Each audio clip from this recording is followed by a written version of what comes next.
नमस्कार साथियों, मैं हूं गौरव तिवारी और आज हम जानेंगे कैसे बना हमारा भारतीय संविधान। यह कोई एक दिन का काम नहीं था, बल्कि यह उस पीढ़ी का सपना था जिसने आज़ादी के साथ साथ न्याय, समानता और स्वतंत्रता की नींव रखी। तो चलिए शुरू करते हैं आज का topic, making of the Indian constitution, यानी कि संविधान का निर्माण और इट्स फॉरेन सोर्सेस। एक ऐसा विषय जो हर परीक्षा में पूछा जाता है और हर भारतीय को जानना चाहिए। तो चलिए, पिछले लेक्चर में हमने देखा था कि हमने जो है मेकिंग ऑफ द कॉन्स्टिट्यूशन यानी कि संविधान का जो निर्माण था उसको हमने अच्छे से कवर कर लिया था। आज हम कवर करेंगे भारतीय संविधान के विदेशी स्रोत। तो चलिए स्टार्ट करते हैं, समय को बर्बाद ना करते हुए। तो ध्यान दीजिएगा, भारतीय संविधान के विदेशी स्रोत। तो मौलिक अधिकार कहाँ से लिया गया है? संयुक्त राज्य अमेरिका से। तो पेपर में पूछा गया है कि मौलिक अधिकार जो है किस देश से लिया गया है, तो वह देश है संयुक्त राज्य अमेरिका। न्यायिक पुनरावलोकन क्या होता है? न्यायिक पुनरावलोकन जो है किस देश से लिया गया है? वो लिया गया है संयुक्त राज्य अमेरिका से। तो न्यायिक पुनरावलोकन क्या होता है? न्यायिक पुनरावलोकन, तो न्यायिक पुनरावलोकन का मतलब होता है जिसमें जो है सुप्रीम कोर्ट या हाई कोर्ट अपने न्याय का पुनरावलोकन कर सकते हैं। तो आगे देखते हैं। और निर्वाचित राष्ट्रपति व उस पर महाभियोग की जो प्रक्रिया है वो भी कहाँ से ली गई है? वो भी ली गई है यूएसए से, यानी कि संयुक्त राज्य अमेरिका से। उच्चतम न्यायालयों या उच्च न्यायालयों को, न्यायाधीशों को हटाने की जो प्रक्रिया है किस देश से ली गई है? संयुक्त राज्य अमेरिका से। और जो प्रियम्बल है वो कहाँ से लिया गया है, यानी कि उद्देशिका कहाँ से ली गई है? यूएसए से ली गई है। और उपराष्ट्रपति का जो पद है वो कहाँ से लिया गया है? वो भी लिया गया है संयुक्त राज्य अमेरिका से। तो संयुक्त राज्य अमेरिका से क्या क्या लिया गया है? मौलिक अधिकार लिया गया है, न्यायिक पुनरावलोकन लिया गया है। देखो, न्यायिक पुनरावलोकन का मतलब होता है कि जब न्यायपालिका यह जांच करती है कि संसद या राज्य विधानमंडल द्वारा बनाया गया कोई कानून संविधान की भावना और अनुच्छेदों के अनुरूप है या नहीं, तो इसे न्यायिक पुनरावलोकन कहा जाता है। अगर हम सरल शब्दों में कहें, जो है सुप्रीम कोर्ट या हाई कोर्ट यह तय करते हैं कि कोई कानून या कार्यपालिका का निर्णय संवैधानिक है या असंवैधानिक, इसी को कहते हैं न्यायिक पुनरावलोकन। इसको इंग्लिश में कहते हैं जुडिशियल रिव्यू। तो इतनी बात समझ में आ गई होगी आप लोगों को कि न्यायिक न्यायिक पुनरावलोकन क्या होता है। तो न्यायिक पुनरावलोकन ये होता है कि जब सुप्रीम कोर्ट या हाई कोर्ट तय करते हैं कि कोई भी कानून, किसका कानून? राज्य विधानमंडल का कानून या संसद का कानून या कार्यपालिका का कानून का जो निर्णय है वो संवैधानिक है या असंवैधानिक, तो इसी को कहते हैं न्यायिक पुनरावलोकन। तो चलिए आगे बढ़ते हैं। अब देखते हैं जो है कि ब्रिटेन से क्या क्या लिया गया है। तो ब्रिटेन से जो लिया गया है वो है संसदात्मक प्रणाली, संसदात्मक शासन प्रणाली, एकल नागरिकता, विधि का शासन, संसदीय विशेषाधिकार। तो जो है ब्रिटेन से क्या क्या लिया गया है? संसदात्मक शासन प्रणाली ली गई है, एकल नागरिकता लिया गया है और विधि का शासन लिया गया है, संसदीय विशेषाधिकार लिया गया है। और आयरलैंड से क्या लिया गया है? राजकीय नीति निर्देशक तत्व। तो ये सब अभी हम आगे पढ़ेंगे अच्छे से। और राष्ट्रपति के निर्वाचक मंडल की व्यवस्था, यानी कि राष्ट्रपति का चुनाव कैसे होगा। और किस देश से लिया गया है? आयरलैंड से लिया गया है। राष्ट्रपति द्वारा राज्यसभा में साहित्य, कला, विज्ञान एवं समाज सेवा के क्षेत्र में ख्याति प्राप्त व्यक्तियों का मनोनयन जो होगा वो किस देश से लिया गया है? वो लिया गया है आयरलैंड से। यानी कि जो है राष्ट्रपति द्वारा राज्यसभा जो होती है उसमें साहित्य, कला, विज्ञान एवं समाज सेवा के क्षेत्र में, यानी कि 4 चीज़ों के जो क्षेत्र है उसमें जो व्यक्तियों ने, जिन व्यक्तियों ने ख्याति प्राप्त की है उनका जो है मनोनयन होगा, यानी कि उनका जो है चुनाव नहीं, उनका मनोनयन किया जाता है। तो इतनी बात समझ में आ चुकी होगी आप लोगों को।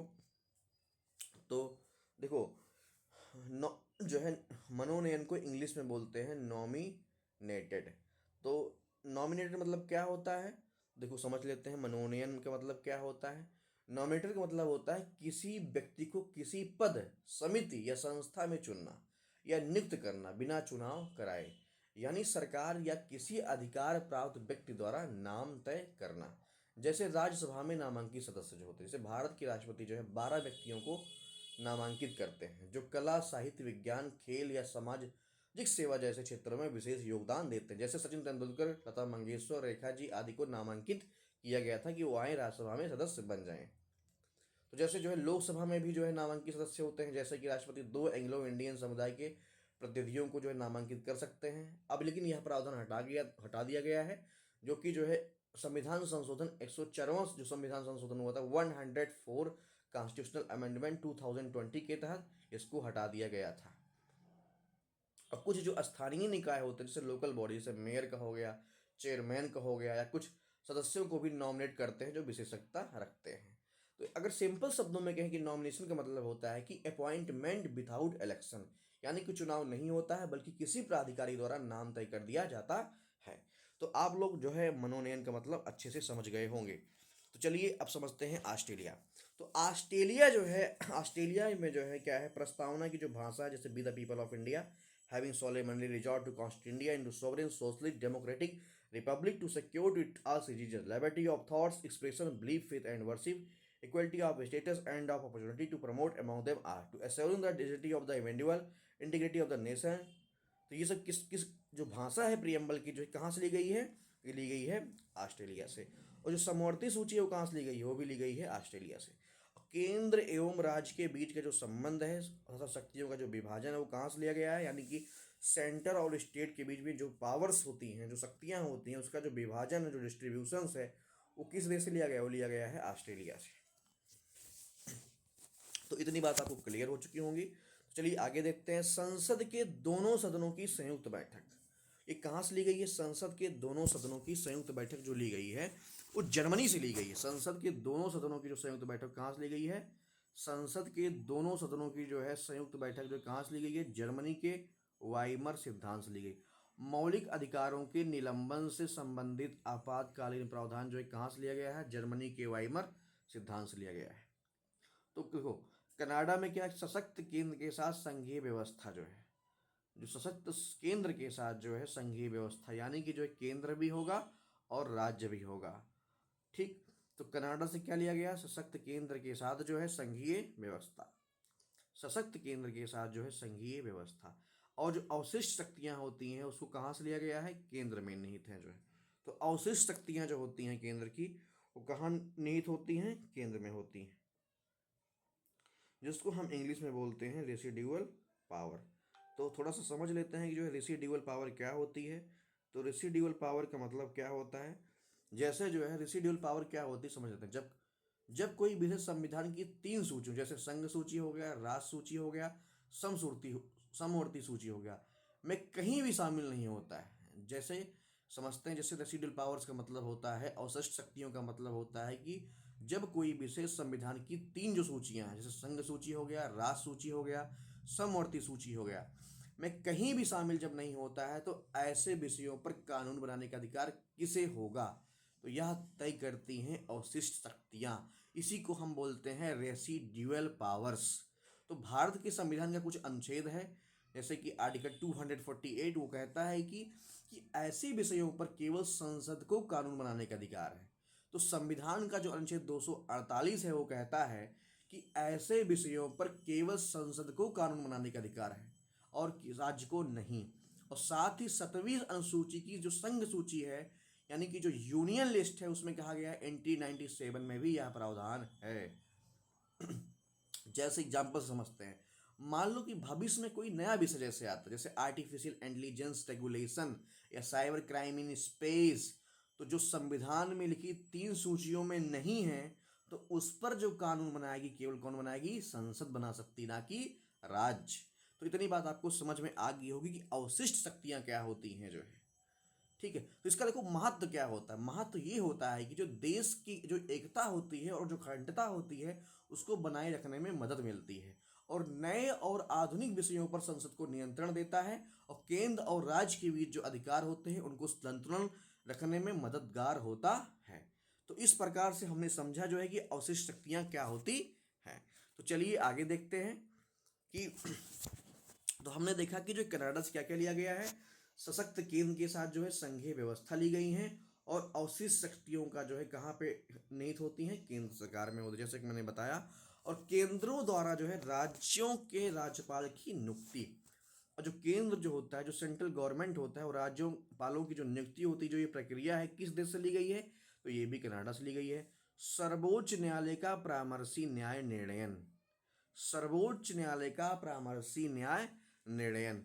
तो सर्वोच्च न्यायालय का जो है, जो परामर्शी न्याय निर्णयन होता है, परामर्शी न्याय निर्णयन, इसको बोलते हैं एडवाइजरी जूरिसडिक्शन, है ना। तो ये जो है कहाँ से लिया गया है? ये लिया गया है कनाडा से जो है। तो ध्यान दीजिए, थोड़ा समझते हैं कि परामर्शी न्याय क्या होता है।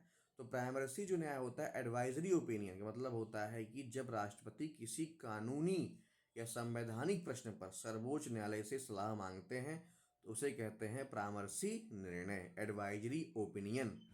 फिर से समझते हैं, जब राष्ट्रपति किसी कानूनी या संवैधानिक प्रश्न पर सर्वोच्च न्यायालय से सलाह मांगते हैं तो उसे कहा जाता है परामर्शी निर्णय, यानी कि एडवाइजरी ओपिनियन। तो इसके बारे में संविधान में क्या प्रावधान है, इसको सब हम आगे पढ़ेंगे। थोड़ा सा एक बार देख लेते हैं एक झलक।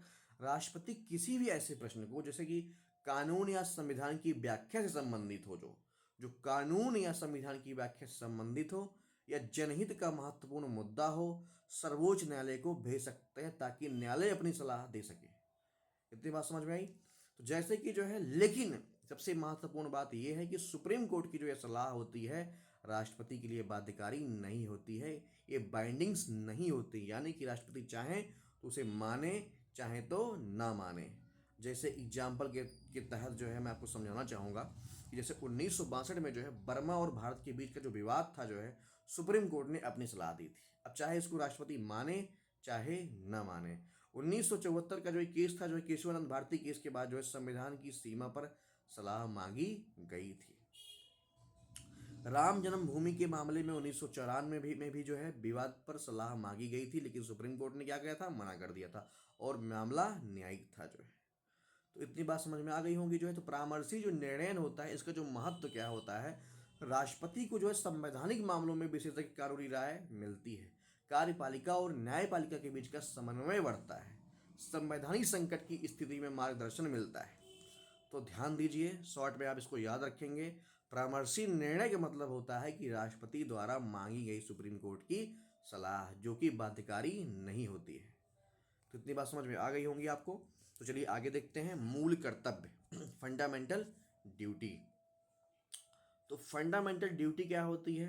देखो, फंडामेंटल ड्यूटीज का मतलब होता है जो है मूल कर्तव्य, है ना। जैसे हर इंसान का जो है एक मूल कर्तव्य होता है, तो वैसे ही जो है फंडामेंटल ड्यूटीज़ क्या होती हैं, थोड़ा इसको हम समझ लेते हैं। तो चलिए समझते हैं फंडामेंटल ड्यूटीज़ क्या होती हैं। तो देखिए, फंडामेंटल ड्यूटी का मतलब होता है कि जैसे हम कहें कि मौलिक कर्तव्य जो है, यानी कि फंडामेंटल ड्यूटीज़ जो है, वे नैतिक और संवैधानिक दायित्व हैं जो प्रत्येक भारतीय नागरिक को देश, समाज, संविधान के प्रति निभाने चाहिए। तो संविधान ने जो है 11 मौलिक कर्तव्य बताए हुए हैं, जैसे कि संविधान और राष्ट्रध्वज और राष्ट्रगान का आदर करना, स्वतंत्रता संग्राम के आदर्शों का पालन करना। ये सब हम आगे पढ़ेंगे, बस एग्जाम्पल के तौर पे हम एक बार देख लेते हैं कि जो है मूल कर्तव्य होता क्या है। तो प्रस्तावना में जो है न्याय कितने प्रकार के थे? सामाजिक, आर्थिक और राजनीतिक न्याय। कहाँ जो प्रियम्बल में हमारे 3 न्याय है वो किस देश से लिए गए थे? सोवियत संघ से लिए गए थे।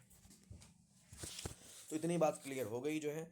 तो जापान द्वारा जो है विधि स्थापित जो प्रक्रिया थी, जो है किस देश से ली गई है? विधि द्वारा स्थापित प्रक्रिया, विधि द्वारा जो स्थापित प्रक्रिया है किस देश से ली गई है? वो ली गई है कहाँ से? वो ली गई है जापान से। तो पेपर में पूछा गया है कि विधि द्वारा जो स्थापित प्रक्रिया है वो किस देश से ली गई है? तो वो ली गई है जापान से। कहाँ से ली गई है? जापान से। इसको इंग्लिश में क्या बोलते हैं? इसको इंग्लिश में बोलते हैं प्रोसीजर एस्टेब्लिश बाई लॉ, जो हमारे आर्टिकल 21 से जुड़ा हुआ है। तो इसका मतलब ये होता है कि किसी भी व्यक्ति को जीवन या व्यक्तिगत स्वतंत्रता से तभी वंचित किया सकता है जब कोई कानून ऐसा करने की अनुमति देता हो और वह प्रक्रिया विधि के अनुसार अपनाई जाए, तभी सही होता है। जैसे सरल शब्दों में अगर हम कहें तो अगर सरकार कोई प्राधिकरण सरकार या कोई प्राधिकरण किसी व्यक्ति को सजा देना चाहता है तो उसे कानूनी प्रक्रिया का पालन करना ही होगा। बिना कानून के किसी की आज़ादी छीनी नहीं जा सकती है। तो यदि सरकार किसी व्यक्ति को जेल भेजना चाहती है तो उसे पहले कोई वैध कानून के तहत आरोप लगाना होगा, अदालत के समक्ष प्रक्रिया पूरी करनी होगी और उसके बाद ही दंड दे सकती है जो है। तो इतनी बात आपको समझ में आ गई होगी। तो प्रोसीजर एस्टेब्लिश बाई लॉ का मतलब होता है विधि द्वारा स्थापित प्रक्रिया, या जो कि भारतीय संविधान में है। तो इतनी बात समझ में आ गई है जो है। तो सुप्रीम कोर्ट में एक केस गया था जिसका नाम था जो है Maneka Gandhi versus 1978 union of India. उसमें कहा गया था कि जो है हमारी जो विधि द्वारा स्थापित प्रक्रिया में भी न्याय और निष्पक्षता शामिल है। तो आप समझ गए होंगे कि विधि द्वारा स्थापित प्रक्रिया का मतलब क्या होता है। तो चलिए आगे देखते हैं। तो विधि द्वारा स्थापित प्रक्रिया किस देश से ली गई है, तो वो ली गई है जापान से। तो दक्षिण अफ्रीका से क्या क्या लिया गया है, दक्षिण अफ्रीका से लिया गया है संविधान में संशोधन करने की प्रक्रिया। राज्यसभा की जो सदस्यों का निर्वाचन होता है वो किस देश से लिया गया है, वो लिया गया है दक्षिण अफ्रीका से। और जो गणतंत्रात्मक व्यवस्था है वो किस देश से ली गई है, वो ली गई है फ्रांस से। तो गणतंत्रात्मक जो व्यवस्था है वो किस देश से ली गई है, वो ली गई है फ्रांस से। तो गणतंत्रात्मक जो व्यवस्था होती है वो कहाँ से ली गई है, वो ली गई है फ्रांस से। पेपर में पूछा गया है कि जो है तंत्रात्मक जो व्यवस्था है वो किस देश से ली गई है, वो ली गई है फ्रांस से। तो गणतंत्रात्मक जो व्यवस्था है वो कहाँ से ली गई है, फ्रांस से। तो चलिए समझते हैं गणतंत्रात्मक व्यवस्था का मतलब क्या होता है जो है। देखो, गणतंत्र का मतलब होता है कि ऐसी शासन व्यवस्था जिसमें देश का प्रमुख जनता द्वारा प्रत्यक्ष या अप्रत्यक्ष रूप से चुना जाता है। तो आप लोग लिखना चाहें तो लिख सकते हैं, गणतंत्र का मतलब होता है कि ऐसी शासन व्यवस्था जिसमें देश का प्रमुख जनता द्वारा प्रत्यक्ष या अप्रत्यक्ष रूप से चुना जाता है और वह नियत अवधि के लिए पद पर रहता है ना। यानी कि उसकी जो सत्ता होती है वो वंशानुगत नहीं होती है बल्कि जनता ही इच्छा से संचालित होती है। तो जैसे कि भारत में गणतंत्र की क्या क्या विशेषताएं हैं, थोड़ा सा एक नज़र देख लेते हैं। तो भारत में जैसे गणतंत्र की जो विशेषताएं, जैसे राष्ट्रपति का जो चुनाव होता है वो है, नियत कार्यकाल है, वंशानुगत उत्तराधिकार का अभाव है, जनता के प्रति उत्तरदायित्व है। तो इतनी बात समझ में आ गई होगी। जैसे भारत की जो राष्ट्रपति का जो चुनाव होता है जनता द्वारा होता है जो है, जिसमें जो है प्रतिनिधि के तौर पे जो है सांसद और विधायक शामिल होते हैं। इसलिए भारत एक गणतंत्र है, ना कि राजतंत्र। और इसमें जो राष्ट्रपति का जो काल होता है वो 5 वर्ष होता है। इसके बाद फिर से चुनाव आवश्यक हो जाता है। यानी कि यहाँ कोई राजा और रानी नहीं होती हैं। कोई व्यक्ति केवल अपने जन्म के कारण शासक नहीं बन सकता है। और ऐसी जो गवर्नमेंट होती है वो जनता की इच्छा से बनती है और जनता के लिए जवाबदेह होती है। तो इतनी बात समझ गए होंगे आप लोग। तो चलिए आगे बढ़ते हैं, थोड़ा सा समझते हैं।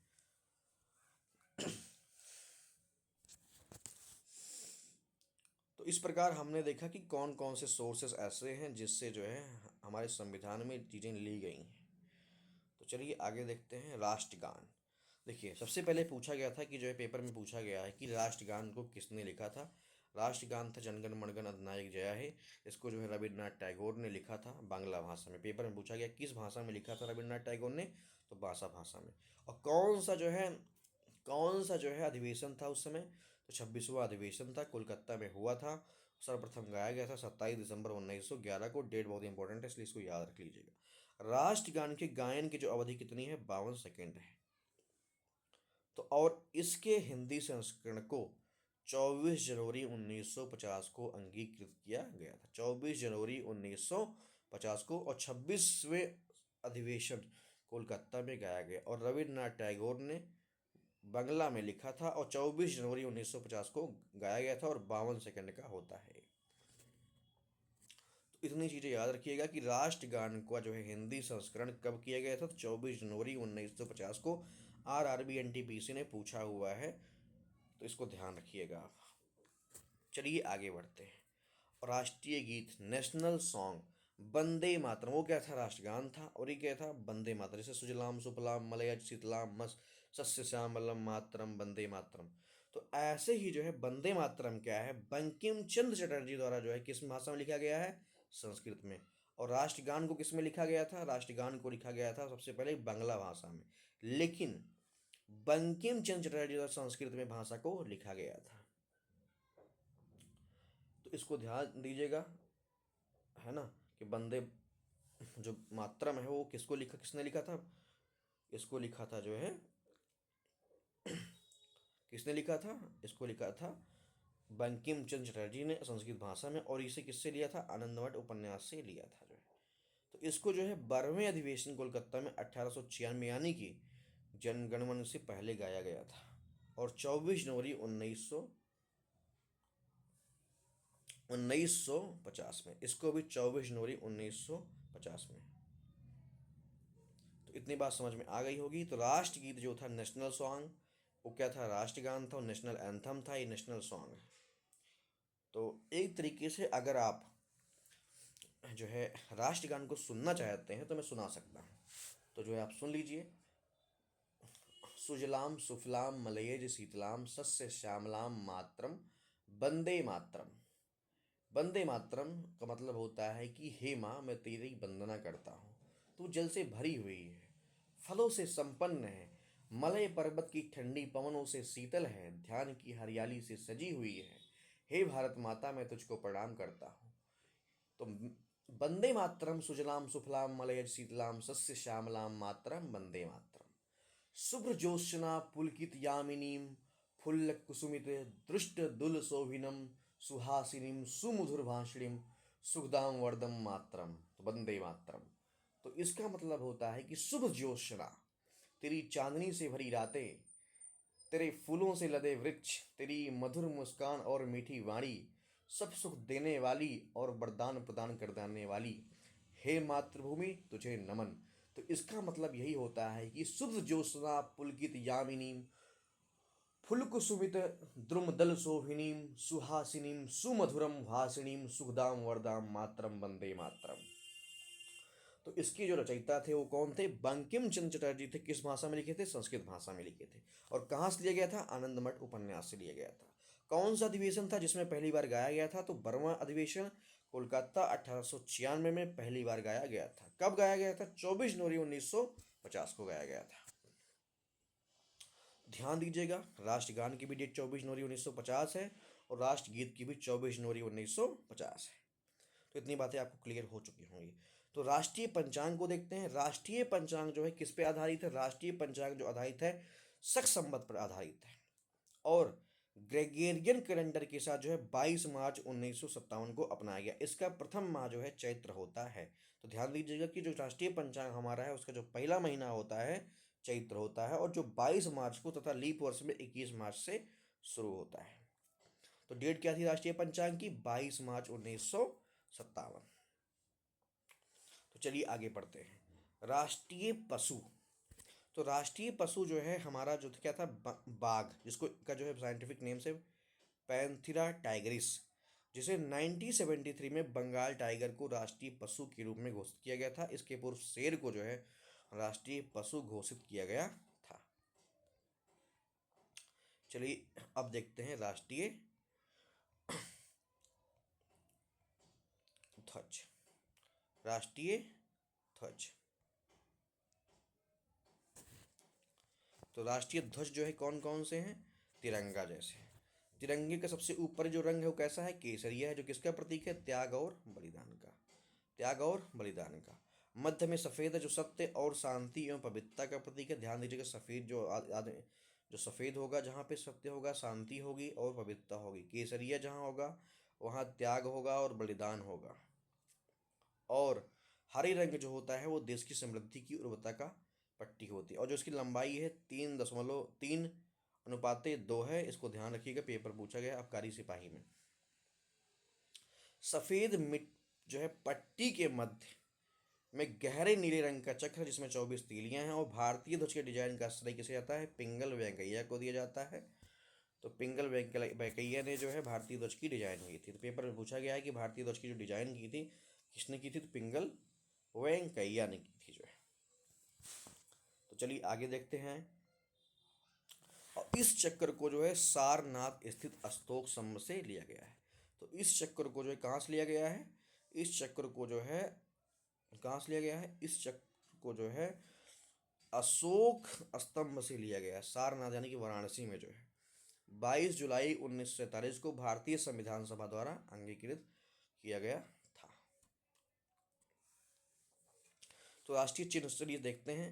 सारनाथ स्थित अशोक के सिंह स्तंभ की अनुकृति, जिसमें क्या है, मध्य में धर्म चक्र है और सिंह की अनुकृति है। मूल स्तंभ के शीर्ष पे कितने सिंह हैं? 4 सिंह हैं, पूछा जा सकता है पेपर में। सारनाथ स्थित अशोक के सिंह स्तंभ की जो आकृति है, राष्ट्रीय चिन्ह हमारा जो है, मूल स्तंभ के शीर्ष पर 4 सिंह हैं जो एक दूसरे की ओर पीठ किए हुए हैं और मध्य में धर्म चक्र है जिसमें 24 तीलियां हैं जो 24 घंटों का प्रतीक है। ध्यान दीजिएगा, जो हमारा धर्म चक्र है उसमें 24 तीलियां हैं जो 24 घंटों का प्रतीक है। तो चलिए आगे देखते हैं। तो इसमें जो है इस प्रकार हमने देखा कि जो है राष्ट्रीय चिन्ह में जो है सिंह स्तंभ की अनुकृति है और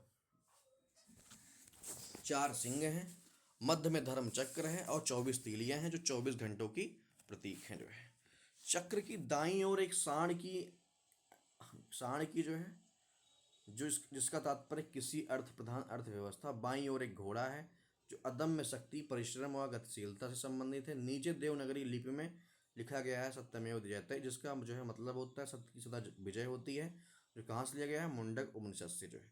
और इसको कब अंगीकृत? 26 जनवरी 1950 को अंगीकृत किया गया था। तो इतनी बात आपको समझ में आ गई होगी। जो है 2 बार पूछा गया, यूपीएसआई में भी और आरआरबी एनटीपीसी में भी और पीसीएस में भी पूछा गया है। तो इतनी बात समझ में आ गई होगी कि चक्र की दाईं ओर एक सांड है जो कि कृषि प्रधान अर्थव्यवस्था का प्रतीक है। बाईं ओर एक घोड़ा है जो अदम्य शक्ति, परिश्रम और गतिशीलता से संबंधित है।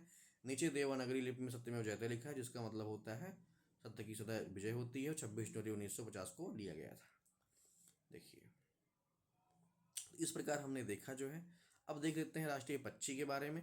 तो राष्ट्रीय पक्षी हमारा कौन था? मोर था। इसको कब स्वीकृति मिली थी? 26 जनवरी 1963 को। राष्ट्रीय पक्षी पूछा गया है पेपर में, 26 जनवरी 1963 को इसे राष्ट्रीय पक्षी घोषित किया गया था। और राष्ट्रीय जो पुष्प हमारा कौन सा है? कमल है। राष्ट्रीय वृक्ष कौन सा है? बरगद है। ये सब हमें ध्यान देना है। राष्ट्रीय जो वृक्ष कहाँ है? बरगद है। राष्ट्रीय पुष्प क्या है? कमल है। राष्ट्रीय वृक्ष क्या है? बरगद है। राष्ट्रीय पुष्प क्या है? कमल है। राष्ट्रीय वृक्ष क्या है? बरगद है। और राष्ट्रीय फल क्या है? आम। राष्ट्रीय फल क्या है? आम है। राष्ट्रीय फल क्या है? आम। राष्ट्रीय नदी क्या है? गंगा है। राष्ट्रीय विरासत पशु क्या है? राष्ट्रीय विरासत पशु क्या है? एशियाई हाथी है। तो राष्ट्रीय पुष्प क्या है? कमल है। राष्ट्रीय वृक्ष क्या है? बरगद है। राष्ट्रीय फल क्या है? आम है। और राष्ट्रीय नदी क्या है? गंगा है। तो अब देखो, तो जो है जो एशियाई हाथी है जो है अक्टूबर 2010 में इसको राष्ट्रीय विरासत पशु घोषित किया गया था। अब देखते हैं राष्ट्रीय मुद्रा का प्रतीक चिन्ह क्या है? रा है, जो कि देवनागरी लिपि के रा व रोमन लिपि के आर को मिलाकर के बनाया गया है। जो देवनागरी लिपि के रा से और रोमन लिपि के आर से, देवनागरी लिपि के जो है रा से और रोमन लिपि के आर से मिलकर बनाया गया है। इतनी चीजें हमने देख ली जो है। चलिए आगे देखते हैं। तो इस प्रकार जो है हमने देखा कि राष्ट्रीय विरासत पशु जो है हाथी को घोषित किया गया है। कब किया गया है? अक्टूबर 2010 में जो है। और इसे जो है कब अपनाया गया था? 15 जुलाई 2010 को अपनाया गया था। इसके डिजाइनर कौन थे? इसके जो डिजाइनर थे डी उदय कुमार थे जो है। और जो जलीय जीव जो है गंगा डॉल्फिन है राष्ट्रीय हमारा, जिसको भी हाल ही में भारत के पर्यावरण जन मंत्रालय ने, पर्यावरण एवं मंत्रालय ने 18 मई 2010 को राष्ट्रीय जलीय जीव घोषित किया। तो इस प्रकार हमने जो है देखा कि जो making of the constitution of India है हमने समाप्त कर लिया अच्छे से। और इस प्रकार जो है हमने making of the constitution of India और जो भी सोर्सेस है जो भी लिए गए हैं किसी भी देश से, उसको मैंने कवर किया अच्छे से, है ना। तो जो है चलिए फिर आगे की जो शुरुआत होती है वो अगले नेक्स्ट लेक्चर में होगी। तो फिर आप लोग इसको अच्छे से रिवाइज करिए, बार बार इसको पढ़िए। तो फिर 2 लाइन में हम अपनी बात को कहना चाहता हूँ, आप लोग समझिए इसको। तो दोस्तों देखो क्या है ना कि ये जो हमने आपको बताया है, ये संविधान जो है ये कोई दस्तावेज नहीं है, बल्कि यह करोड़ों भारतीयों के सपनों की आवाज़ है। और इसे समझना मतलब आप अपने देश की आत्मा को समझ रहे हैं। अगर आज का जो लेक्चर है अगर आपको ज्ञानवर्धक लगा है तो वीडियो को लाइक करें, शेयर करें, सब्सक्राइब करें और गौरव सिविल इंसाइट से जुड़े रहें, जहां सीखने के साथ प्रेरणा मिलती है। तो तो यही था आज का topic, making of the Indian constitution and its origin sources. तो अगली वीडियो में मिलते हैं एक नए टॉपिक के साथ, features of the Indian constitution. तब तक पढ़ते रहिए, सीखते रहिए और याद रखिए, ज्ञान ही सबसे बड़ी शक्ति है। थैंक यू, धन्यवाद। जय हिंद, जय भारत।